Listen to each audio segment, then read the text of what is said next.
अल्हम्दुलिल्लाह रब्बिल आलमीन वस्सलातु वस्सलामु अला सय्यिदिल मुरसलीन व अला आलिहि व अस्हाबिहि अजमईन अम्मा बाद।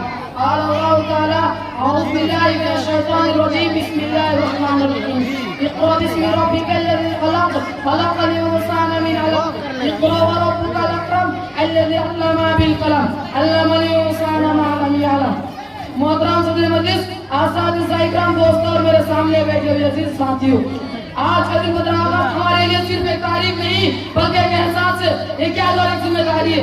आज के दिन हमारा प्यारा वतन हिंदुस्तान आजाद हुआ था। हमें अंग्रेजों की कभी गुलामी से निजात मिली, या आजादी हमें तोहफे में नहीं मिली। हजारों सालों ने अपनी जानों की कुर्बानियां दी, जेलें भरी गई, गोलियां खाई गई और सूर्यों पर चढ़ा गया, तब जाकर यह आजाद फलक नसीब हुई। भगत सिंह, अशफाकुल्लाह खान, महात्मा गांधी, सुभाष चंद्र बोस, मौलाना अबुल कलाम आजाद जैसे अजीम लोगों ने हमें आजादी मुल्क दी। हमें चाहिए कि हम इनकी कुर्बानियों को याद रखें और उनकी ख्वाबों का भारत बनाए।